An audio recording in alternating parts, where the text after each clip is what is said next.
everyone. Welcome back to another episode of the Authors Unite show. Today we have Tracy L., and she is a high impact energy coach and the author of God, Where Are You? It's Me, shifting and empowering you to break through life's barriers. So welcome to the show. Welcome. So happy to be here. Yes, pumped to have you on. Where I want to start is I was actually on your website and I was reading the My Story tab. So there's a lot there. So I guess let's start from the beginning. So you said the first sentence literally is you came into this world sick, and then it goes on a little bit from there. But tell us a little bit more about that. Like when you first were born, there was some health issues. There was a lot. Actually, I always equated to a bad horror film. I was a kid with the nails probably down the side of the wall in a horror movie going, no, I'm not coming out. I'm not coming out. I was born with what they call pectus excavatum. So I have a very deep crevice in my chest. My hips and legs weren't attached. I had my stomach valve was sealed shut, but they didn't know that for a long time. So I almost did die. They strapped me to the bed and fed me through my head. And I was also born with a very, very, very damaged nerve system. So as they took me to a lot of neurologists, but as I got older and walked, I walked around like this, like I was a Pez doll, like my arms shook, my eyes shook, my head shook. And then claim to fame, I was at 5, one of the youngest kids diagnosed with ulcers, diverticulitis, and irritable bowel. So you can imagine as a 5-year-old. So I couldn't eat. I was very emaciated. And yeah, it was actually really, I guess, fluke, no accidents. This doctor did show up where we were and said, I hear your daughter is really sick. And they kept giving my mom like medicine, but I would throw it up. And I was like pretty much gone, emaciated. So that's why they did strap me to the bed and they had to cast my hips and legs. But from there, it was interesting because as he was like, oh, we can unlock this valve. Like if he hadn't shown up, my mom said, you'd be dead. Like that would be it. And so with all of that happening, but then I just kept getting sicker. Like you name it, I kept getting it I lived on a mask to breathe. I had bronchitis. I had whooping. Like I was always in bed, always sick, always with something. And that's how I started my world. And that's how I lived for 32 years. For the first 32 years, I thought that was normal. I thought being sick, because that's all I knew was normal. And I did everything I was told to do. So it just kept on coming. Yeah. Got it. Yeah. I can't relate fully, but there was one thing that happened to me recently, like 2 years ago. My stomach, I was having these severe pains. And I went to the hospital literally 5 times for it because I was having panic attacks and like it was affecting other areas of my life. And they kept saying, no, dude, you're like a 20 in your 20s, healthy guy. You're fine. You're fine. I'm like, I don't feel fine. Like something's wrong. And then I actually hired a doctor like outside of insurance. And then he did an allergy test and he was like, oh, like you have like a pretty severe gluten allergy. And that is causing all these issues. And then literally I just removed that, got a probiotic, different person, like completely changed. So sometimes it's like, it's so interesting because you think when you'd go to a hospital, like they say they're checking for everything, but in reality, they're actually not. They're checking for everything, I think, from a level of to keep you alive, but that's not like living necessarily, right? So well, that's right. That's exactly what I uncovered too. When finally they were like, because in the bio there, I had the kidnapping, I had the 3 near-death experiences, and finally they were sort of like, they came to a point for me saying, there's nothing we can do for you, so you manage it. So when they tell you that, and your whole body is like getting emaciated again, you start to look outside the box. You start to say, okay, I got to take charge of me rather than giving that power away, because it wasn't working. Definitely. Yeah. So let's talk about those, because that's kind of where I was going to go to next. So, so wait, let's do kidnapping first. That's bad, but near death 3 times might be worse. Maybe, I guess, I don't know. So what happened with the kidnapping? What's up with that? Yeah, actually really interesting. We talk about kids and our intuition. I used to see this person around our neighborhood and I would say to my mom, there's something wrong with that guy. People kind of knew who he was. Like in the neighborhood, I said, something's wrong. I get stomach aches. I get scared. And they'd be saying like, no, it's fine. No, it's fine. Like you're just, oversensitive. And I'm like, there's something wrong. So my sister and this girl that we her parents would babysit us, but I'm like, no accidents. She was the afterthought. So she was like 7, and her brothers were like 21 bikers. Like they taught her every self-defense thing that you could think about, right? So we went into this park and we were playing, and then all of a sudden this guy shows up and he has his gun and he's like into the basement of this house. So they were building houses. So he took us down there, and it was like, you know, where the dugout where you just had the like the foundation. So there's the wall. Yeah. And he literally was trying to rape the older girl, and he was trying to get her undressed and stuff. And she just looked at my sister and she said, we were down there for quite a while. And she said, she's like, because of her brothers, like, thank God for this girl. She says, I'm gonna do something and I'm gonna run. Like, I'm gonna go get help. 7 years old, like, imagine, right? And so she did her thing to him, got away, ran for help. And my sister crawled out the dugout. But I was so sick and frail, she couldn't get me out. She could not get me out. So she ran and said, I'm going to go get help. And this is in the 70s. Like, this is like, you know, in the 70s. And he came back, and that he was madder than a hornet. He had a dog with him. He's madder than a hornet. And he was yelling and screaming. Like, I'm 5 years old. I live on a master breed. I'm like, you know, already having all these stomach issues, health issues. And he was so angry. So I kind of fast forward through the timing, because obviously we could go through it for hours. He pulled me out by my hair and he threw me in the ground. He was yelling at his dog. And then he put the gun in the back of my head. And all I heard was sirens. I blacked out. I can't even tell you. And I don't remember going home. Like, that was it. And I know later, my mom she still can't talk to about it to this day, because obviously I kept saying something was wrong. Something was wrong. And had that girl not had that street smarts from her brother, like, even the cop, she did tell me, the cop said to her, if that was my kids, I would have just off the dude. Now in the 70s, I guess you could say that, right? Like, I guess you can't say it now, but you could say it then. And Yeah. had she not had that, it would have been way worse, for sure. And was this in Toronto? No, area? It was in Saskatchewan. It was in a prairie province that probably had 150,000 people. Yeah, it was a little province. Yeah. Wow. So you hear, and I guess it's not a lot, but being from the US, you kind of always hear that like Canada has no problem with guns or anything, but the US has a bit. So is that the case or not? Or this is just one dude just happened to have one? It was him. Well, no, we have more guns than per capita. Like, people don't realize that. Like, there's a lot of guns up here, a lot. I think more than what you guys would ever realize, but they don't usually use them in the bigger center. Sure, you've got the gangs and stuff, but most of them, it's for farming communities, it's for hunting, it's stuff like that. But oh no, there's a lot of guns up here, like a lot. So interesting, because that's always what you hear. Really, you kind of hear it everywhere outside of the U.S. Like, the U.S. has the problem with guns, and everywhere else, and that's why we should get rid of them all, is what you hear. So either way, that's a whole nother rabbit hole to go down. That is. But there are a lot here. People that's a myth. That is a myth. There is a ton. Yeah. Okay. Yeah. And it's interesting too, what you said there, how you kind of just like your intuition was kind of kicking in. It's interesting how just that, you can just, things without like knowing them in your mind, but your body like sends signals.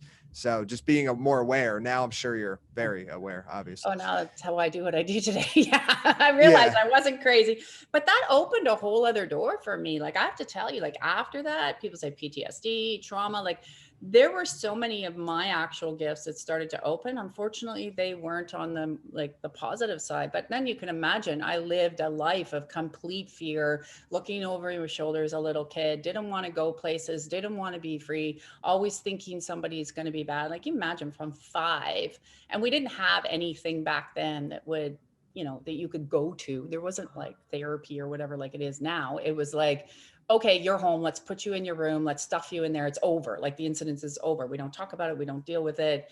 So it led to a lot of trauma afterwards, like a lot that didn't fully complete until many, many, many years later. So I want to talk about that just to close the loop though. Tell us about, because I'm assuming that's one of the near death experiences as well. Maybe I'm wrong, but I want to hear the other 2 or 3. Oh, okay. So there's 4, I guess, if you count that one. If you want to put that as a Which near I death, would. you could. But yeah, I never kept classified it. I was like, that's just what happened. I literally thought trauma and fear. I thought that was life. Like I thought everybody had that. I thought it was normal. Yeah, not at that level, I don't think. But everybody has it, but that's a different thing. So let's hear about those, and then I want to transition into how you kind of worked it out. Obviously, it took a long time, and I guess if there was those solutions like therapy, maybe it would have sped it up a little bit. But I'm curious. It seems you kind of figured it out yourself in a sense, maybe. I had to. So I had to. yeah. I didn't have, because I started my journey of waking up, 18 years ago now, right? So I like to pretend I'm 29, but that's not the case, but Nice. I'm 29. I'm That's 29. perfect. Yeah. Woohoo. But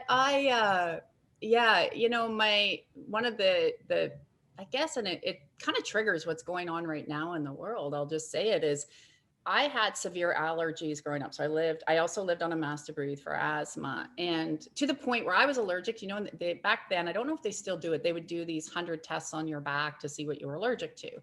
And they prick you and prick you. And I was basically allergic to everything: the grass, the sun, the moon, you name it, everything came up. The moon. The moon, everything. Like I should have lived in a bubble. I should have been those bubble kids, right?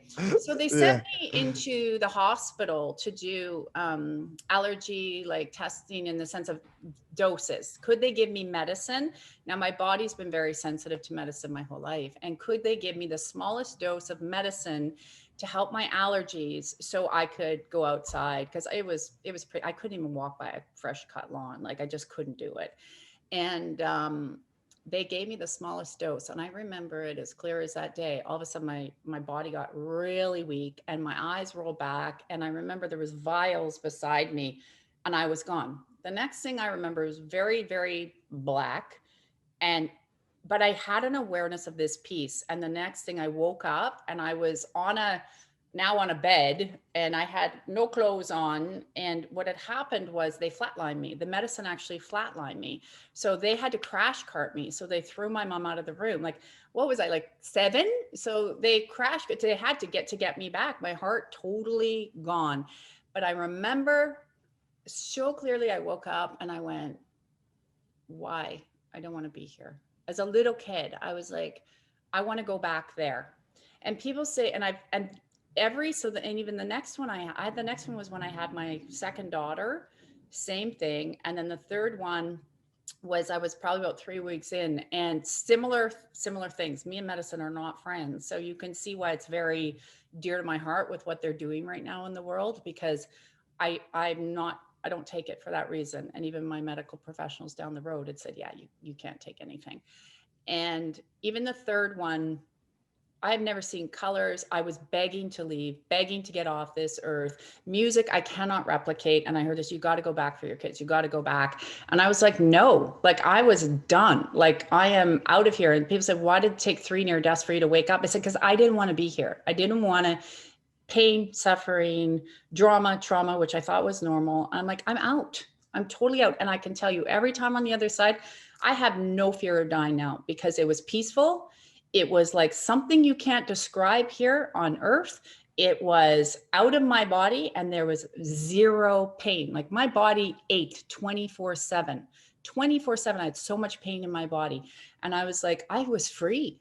And then I came back in, and I kind of say, on the last one, it was like with my daughter, my second daughter, it was literally like a bad episode of MASH. Like if you saw the amount of blood, the issues I developed with her, and I was just leaving. And that anesthesiologist kept saying, I wrote it in my book. He kept saying, just stay with me. And I'm like, no, I'm just going to go. He's like, you got to stay with me. And he was like, if it wasn't, again, I had these angels or whatever you want to call them on the side saying, you can't leave. And I'm like, I'm done. I'm out. And I kept trying to close my eyes and just go. And I would leave. And then he would like jolt me and bring me back. And I was like, let me go. Like, let me leave, because it's peaceful over there.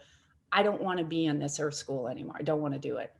I would beg these people, like, wow, don't want to come back. That's how much I hated life. Mm-hmm. Yeah. I like earth school. I like that.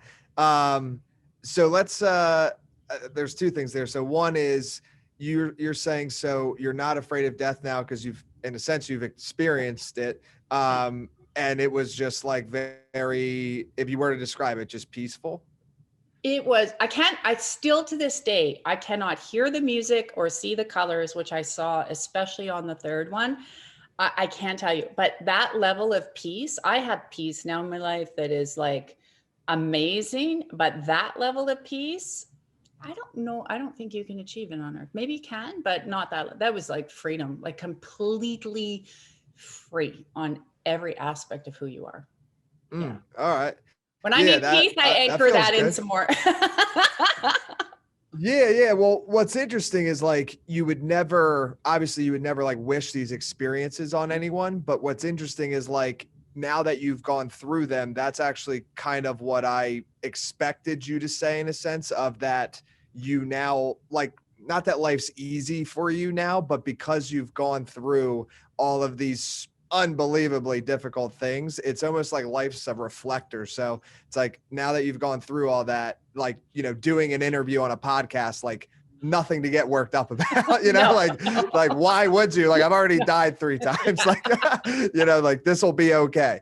Yeah. So it's kind of just interesting that there is a pro to it, not maybe worth going through all that, but like there's a pro on the other side in a sense. Well, your level of gratitude too, like literally I get out of bed every day now and I'm so great. Like I'm still grateful today, all these years later, that I don't have that pain in my body. I don't have, like, I am so grateful, which a lot of people talk about gratitude, but they don't really live it. Like I get out because I know what that other space is. I know what that struggle and that lack is in every area of life. And so to come out of that, you have another level of gratitude and understanding for what's going on. And yeah, I wouldn't wish that on anyone. But unfortunately, Definitely. humans, I think we got to hit a breaking point before we make a change. Yeah, no, for sure, for sure. Yeah. So tell us what you mean by Earth School. Like, what do you think that says to me that you definitely believe in an afterlife? And by the title of your book, I would have assumed that regardless. But yeah, I guess what do you think kind of comes next? Yeah, I call it Earth School because I always say we're all crazy beings to come here. I swear there's got to be other planets and galaxies that are a lot easier than here. But it's such a learning. Like if you look at Earth and you look at why we're here and you look at as humans, how we learn and how we grow. And like right now, look at the world is more divided than ever before when humans are meant to love and humans are meant to help each other. And so look at that, a level of learning. Like I swear the planet has to go through its own near-death experience of humanity to get back to who are we as people. And so it's always another level of learning. And if you look at Earth that way when you're here, because also look at Mother Nature, it has a natural cycle, it's flowing, it's beautiful, it's great. But humans, man, there's a lot of learning there. So a lot of understanding that seems to have been forgotten about. And so that's why I call it Earth School, because man, you learn a lot. And you're constantly Yeah, graduating to new levels. I call it ladder of life. Like you're going up this ladder of life and we're constantly moving up to a new level, depending on how much you do want to learn. You can stop and watch Netflix all day long. Go for it. for sure. Yeah, and I guess if it's the right Netflix, it could still be learning in a sense, Yeah. depending on what it is. But so I'm curious. Your thoughts on this? Have you ever heard of a guy named Alan Watts? Have you ever heard of him? No. He's passed away now, but he's kind of like I guess he's a pretty spiritual guy, I guess is the best way to word it. But what he kind of says is he's like the way the waves, the ocean waves, the universe peoples. And then he was asked the question at an event that he was speaking at, and they said like, what happens after you die? And he's like, well, what was it like before you were born? And he's like, that's what he believes it's like. So it seems to me that there is a natural like cycle, for instance, like a coconut tree or something. I'm down in Miami, so I see those every day. So it's like a coconut drops, and then people will eat it or something, but still the shell around it, I guess, just goes back into the ground eventually, and then that would then, it doesn't plant a coconut tree, but it just kind of cycles, right? So it's like grows, drops back into the earth. So I feel like people, in a sense, it's hard for us to see it that way because we're slightly detached, even though you can only jump so high before you come back down and connect.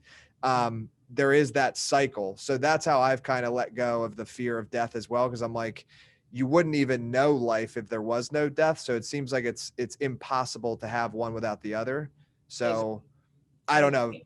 I The don't think cycle it's of life, over. right? Yeah, Yeah. it's Yeah. the cycle of life. And then when people, I know that's a big debate, whether, you believe in near death, like in terms of death and rebirth and past lives, but why do you meet the people you meet? Why do you have your, it's already been proven that, and I know I went the science route for what I do now first, and now I'm sort of like, I don't need it anymore because I've seen so many amazing things. But why do you have a memory that wakes up in your body all of a sudden like that? Or why do you meet someone and you're like, I know you, like I've just met you, but I've known you, so it's a big Yeah. world of learning. And having those like feelings of like, I've done this before, Yeah. or yeah. And this like Deja knowing vu. of, yeah. It's, Yeah. and here's the thing too, with that, to dive a little deeper, because I think it's interesting, is like, nothing to me is that strange. Cause when you think about the thing as a whole, I mean, it's pretty much the strangest thing ever, just the whole thing. So the fact that you could have lived a past life or literally already done this in a different universe, not to get so wild, but it's like, that's not weird to me. Like, No. we're on a spinning ball in the universe. That's already weird enough. So Well, no, it is exactly. We're on that spinning ball, and it's there's so much stuff in the world and in the galaxy we haven't even touched on. So mhm. that's why I was the biggest fan as a little kid of Star Trek, and now as I got older, I understood why. Because Mm. they just explored those possible. Well, we see a lot of it now in our world, but exploring the possibilities of what's out there, and pushing the envelope of humanity doesn't need they don't work for money. They work because they love it. They love what they do. Things like that, concepts like that of coming together, and so it's maybe a little bit of dreaming, but hey, we're not the only things in the universe and the galaxy. No, I don't definitely not. And Elon will find that out for us. So He thanks, will. Elon. Yeah, we'll leave that to him. I said Yeah. I'm open. Like, ET wants to show up at my door, I'm fine with it. But we'll leave it up to him for sure. Yeah. And I wonder, like, what would be the difference, right? Because my next question to you is going to be like how you would define what you are as a high performance energy coach. Yeah. So kind of a funny, but like energy is different in different places. So here, and then once Elon gets to Mars, maybe that's a different type of work you would do up there. Well, you might, it might not, right? Because energy is energy. Yeah. Bodies read things differently. I see, feel, and hear, so I go in and out of it when I'm working with people. And so, if they're struggling with any area of life, it's interesting. People say I just focus on my relationship, or I just focus on my career or my finances, and I'm like, but it's a whole circle. And usually when we have issues going on in our lives, there are blocks, there's resistances. So I'm able to go through the system and say, well, where is that? Why is that? Is that a pattern you picked up? Is that a fear you have? Is it a subconscious belief? And then as soon as I pull that through, they get the awareness, we move it out of the body becomes lighter. And then all of a sudden they're like, oh my gosh, that contract just showed up, or I met the person that I was looking for. But what I also say, and I wrote about this, is you have to have a lot of, when you're dealing, we're all connected. Everything we know is Mhm. energy. People don't question how their cell phone works. They don't question how you and I can be on Zoom. They're just like, well, it works, right? It just works. Well, we have that power. There's been so much science that has shown, the power of the belief, but the trust, the know, the belief. And why do people love the Matrix? As soon as Neo knows, as soon as he knows who he is, as soon as he taps in, that's that famous scene where he's like dodging all the bullets, right? And he's like, here I Mhm. am, because we all have that. That's why so many scientists in this side say the matrix is real. And I agree with it. It's what are we tapping into and how? So I teach people that. But what I learned, because I was pretty much an atheist when I started like, if you want to teach me something, I just didn't believe in anything. I'm like, don't tell me there's anything out there, because you're all full of junk, because I wouldn't be this sick. Like I was a little bit Yeah, it angry makes back sense. then. Yeah, no, it makes And sense. I would have been too. yeah. And I was really most hard on myself. I was kind to other people, but that was just a journey of my own. And yeah, it was when you start to realize you got to have a belief in something that's so strong that you anchor in.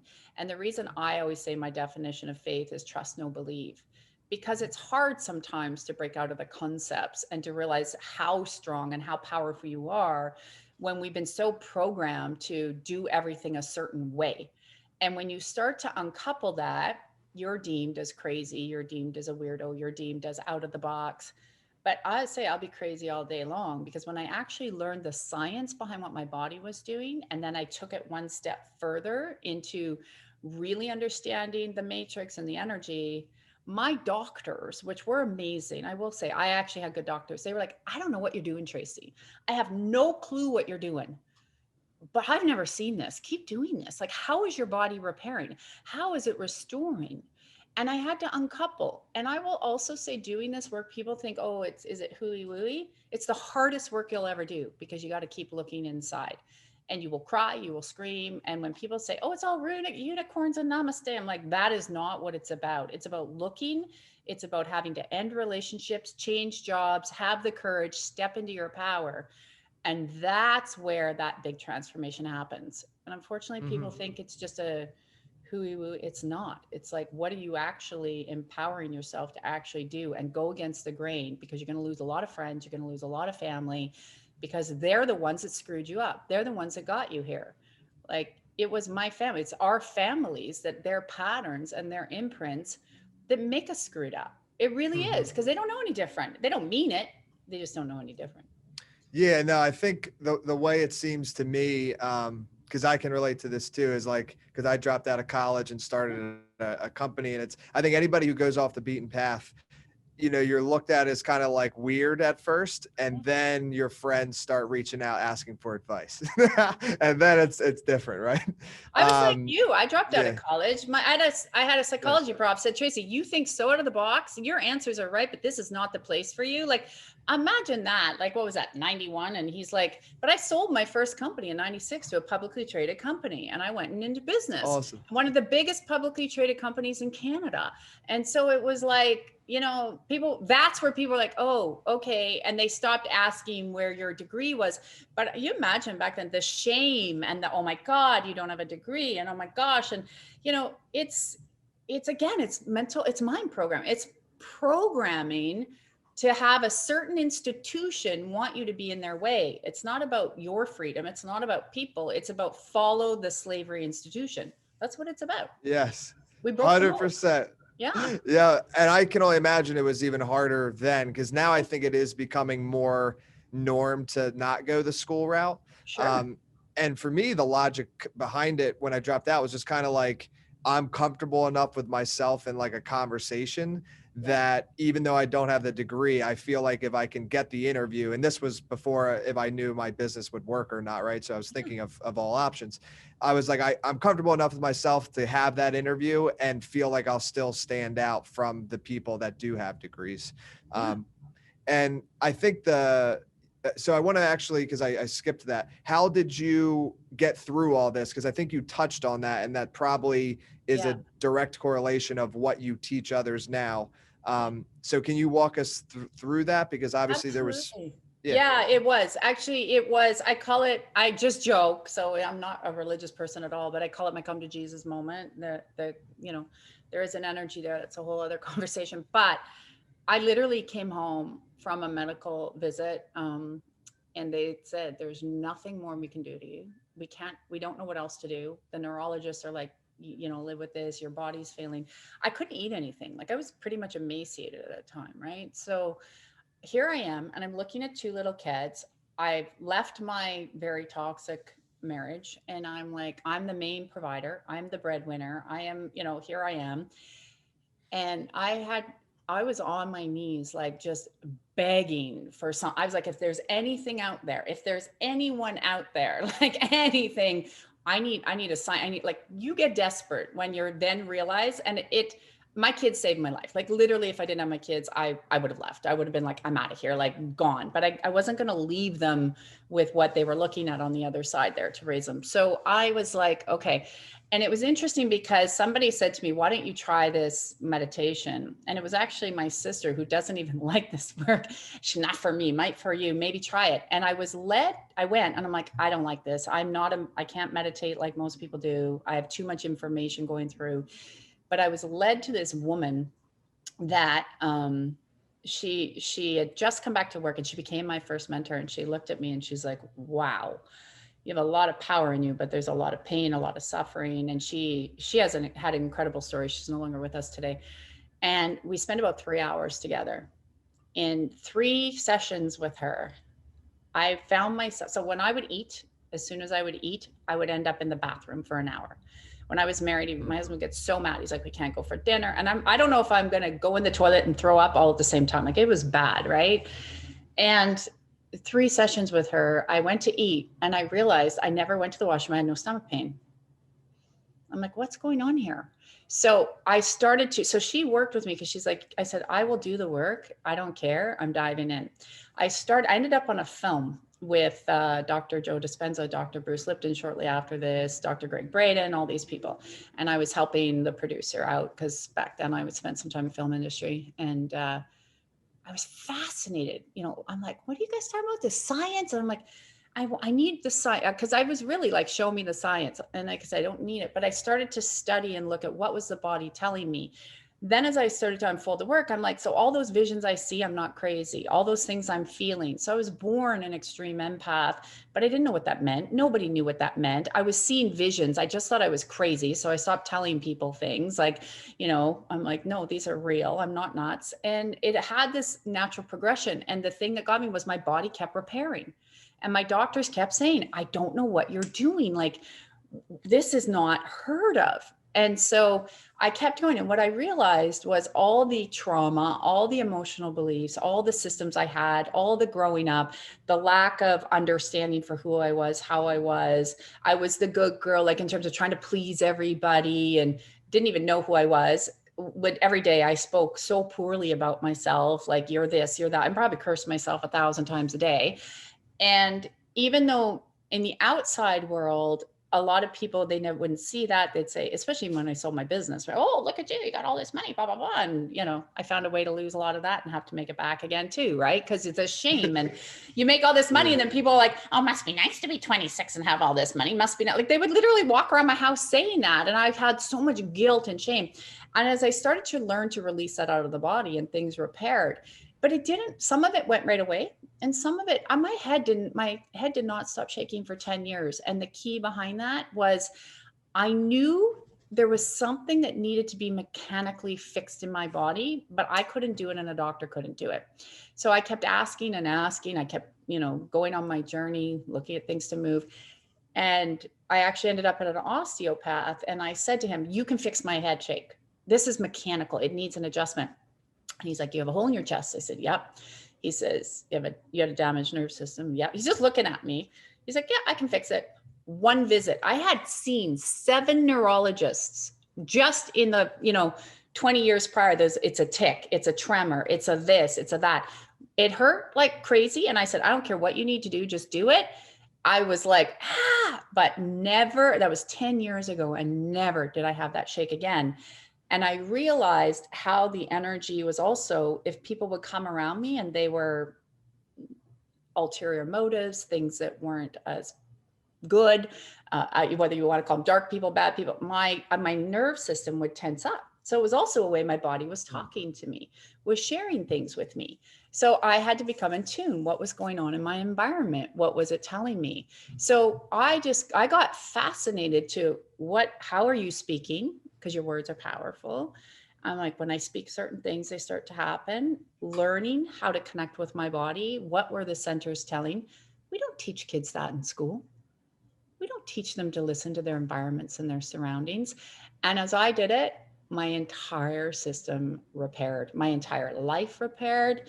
And to the point where, like, no more health issues, they all went away. Work was amazing, relationship, like everything just flowed. And I have to say, I do live now 95%. There's the odd day I'm a human being, but 95% in peace, joy, and freedom. When I used to live 100% in chaos, trauma, dysfunction, but I had to do it. I had to do it myself. And I don't teach what I don't walk through. I do not, I will not work with people unless I'm like, yeah, but now I've kind of walked through it all. So there's more to learn, but I can give them a foundation. Got it. Okay. So there's a lot of things there.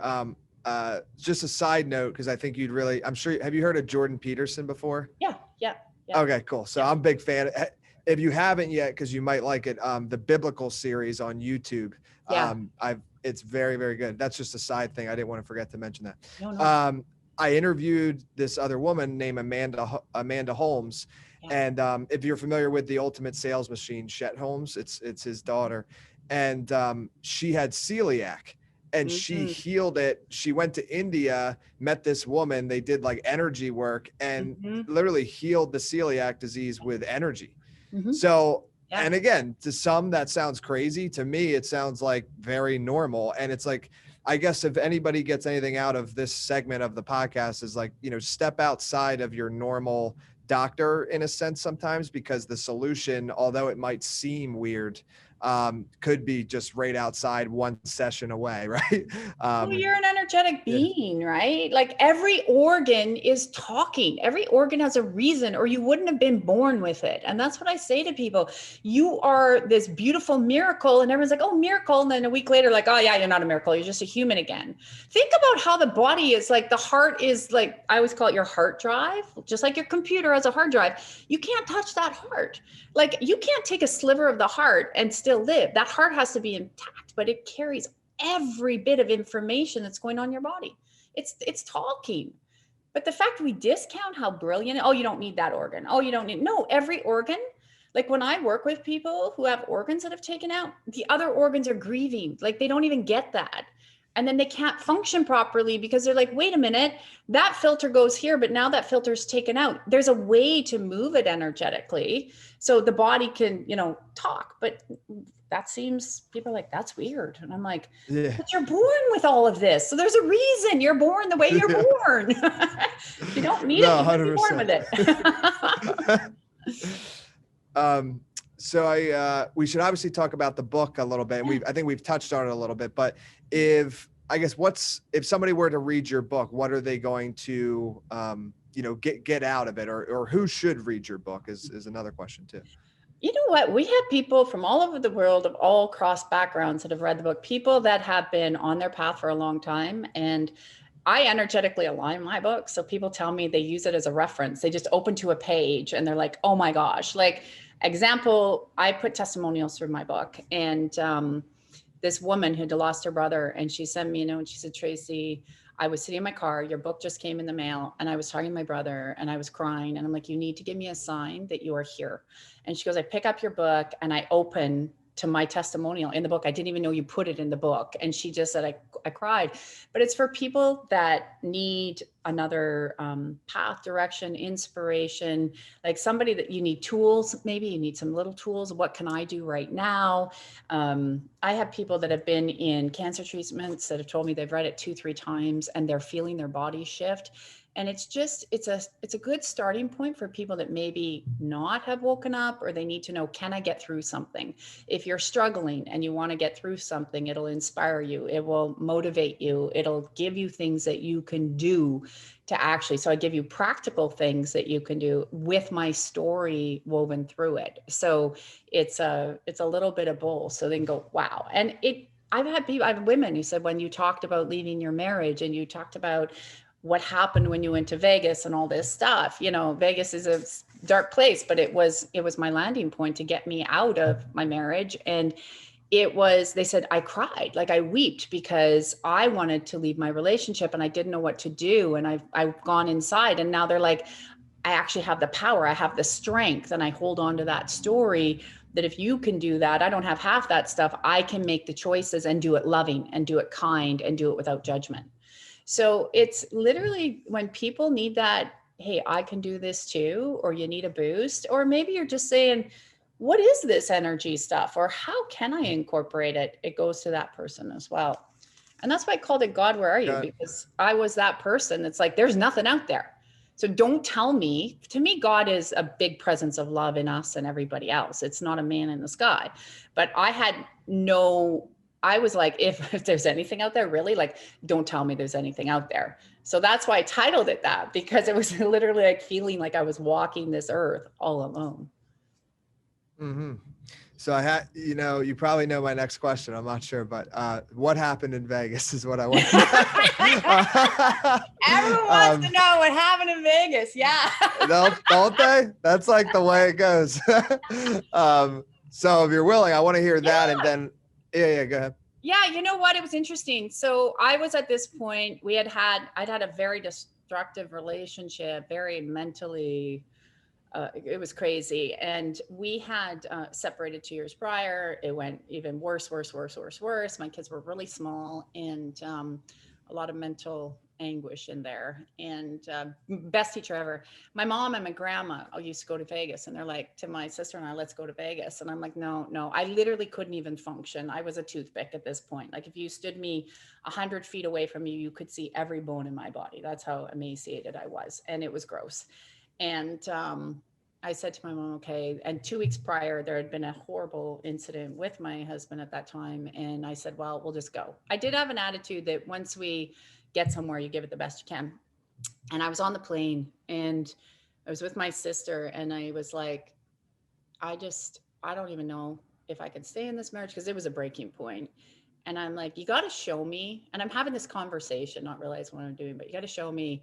There's got to be some good men out there, like somewhere, right? Or joy or laughter. And we get to Vegas, and it's Halloween night. So imagine never being to Vegas and you land on Halloween night. Like Oh, we wow. walk into the Bellagio, there's all these girls, they have only underwear on. And my grandma's like, and I'm like, okay, this is like coming from Canada. We don't see stuff like that, right? So I'm like, what is happening here? So we go, and then the second night we're there and we're walking around. I'm tired. I'm like, you know what, Mom, I don't know. I'm so tired. I can't function. And she's like, let's just go have a good time. So my mom had tickets to Rick Springfield. And I don't know if anybody knows that, but I'm dating myself, Jesse's girl. And we all knew Rick Springfield, obviously, growing up. That was like the heartthrob in high school. And so we go to see him, and we're leaving. And my mom says, why don't you and your sister go to Studio 54? And I'm like, no, Mom, like, we're just tired, just, in that old pattern. And so we go. And while we're there, we weren't really having fun, but it was really interesting watching all the dancers and the snake people and all that good stuff. My sister disappeared. And then I was like, where is she? And I went downstairs, and she was with a lot of good looking guys. And I'm like, and I never really paid attention to other people. I just wasn't like that kind of space. And this guy came over to me and says, you're probably one of the most oblivious women I've ever met. I'm like, what? He goes, I've been trying to get your attention since you were in line. And I'm like, no. Well, anyways, we ended up spending a lot of time with them over the weekend. We were like having fun. We were in the after hours club, coming home, with my mom, thinking, oh God, she's, you're in your 30s, thinking you're going to get scolded as a teenager. And they were up all night. They were worried. It was Vegas. And my mom said to me, who did you guys meet last night? Like, I haven't seen you smile. I haven't seen you smile in like 10 years. I haven't seen this spark in you. My grandmother came over to me, and we stopped to have a drink, and she looked at me and she said, you need to leave the marriage. Don't do what I did. She goes, I've never seen you smile like this in 10 years. Don't let him kill you. My grandma had never done it. I was not close to my grandmother at all. So anyway, so this one gentleman, we ended up like crazy things I never thought I'd do, like just running through the Bellagio. Yeah, we had too much to drink. Yes, we were having fun, but like out of the movie, like they're swooping you around at the where the waterfall is, and having a great time. And it was so fun. I didn't even know what fun and play was. I had no idea. And he said, when am I going to see you again? It was like out of this movie. And I was at the other, I said, I know why I met you. I'm not going to see you again. And he's like, what do you mean? Like, he was in New York. I was here. I was like, am I not going to see you again? And it was like that elevator, like, that your hands are like parting. And he's like, when am I going to see you again? I'm like, I know why I met you. I'm not going to see you again. And my mom looked at me and she said, but I asked on the plane, I said, I want to see if there's any good men out there. Like, this was fun. This was play. And I'm not saying that, who knows, whatever. I knew at that point. And it was this whole weekend. And I walked in my house, and it was 2 a.m. And the next morning, my husband Tom woke up, and I just said, you got to go. It's done. He's like, what do you mean? I said, it's done. This is completely done. Like there was such a solidification. And then of course, you know, it's, well, I should have gone to Vegas. I should have done this. But I was like, I found play. I had an experience with a gentleman that was like kind and laughter and gentle and fun and things I didn't know that existed. And I said, it's over. And it gave me the push. And I just knew at all, I was not going back. I was not turning the corner. And so this soul again showed me what I was looking for in this incredible time in this place that even I was like, this place is like a shit show. I don't know if I said that, but it's crazy. It was No, like, you can. Yeah. it was Anything crazy. I was like, Halloween in Vegas was probably the most bizarre thing. It was the most bizarre thing I'd ever seen. You know, but it was a catalyst to get me to the next level and to leave with conviction. And so of course he's like, oh, you met someone. I said, it wasn't about that. It was about showing me what I needed to see. And it was showing me that I could make new choices. And I did get what I asked for. And I didn't even really tune into the fact I got what I asked for until much later when I'm like, that's why I did ask for that on the plane. Yeah. It was a start of That is life. incredible. Yeah. Wow. It was fun. So I want to leave it to you. No, it sounds fun. I'm sure there's some stuff a little bit maybe that was left out, but that's hey, it's okay. Vegas. You can let your mind go. Actually, you got to read the book. That's the only way. Yeah. So I want to leave it to you. Incredible stories throughout this episode. But if there's anything else you want to share, the floor is yours. And then please just let people know like where they can get the book, where they can stay in touch with you, social, website, whatever you want to share. Yeah. You know what I really like to leave people with is during this time of great transition, the world is shifting. It's not as dark and bleak as everybody thinks, but if you turn off your mainstream media and go within, it's really time to go within.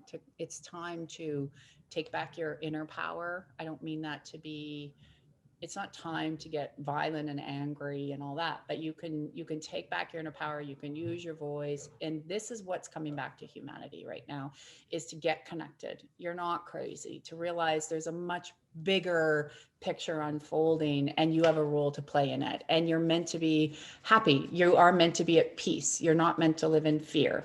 And I always say, you always know, I call it the God of your understanding, and it's whatever it is for you. For me, it's love, and for you it might be pokeroo. I don't know. It's whatever it is for you, but the God of your understanding, and understand that if it's creating fear, it's not that high vibration of God and love, which will create illness, sickness, and disease in the body.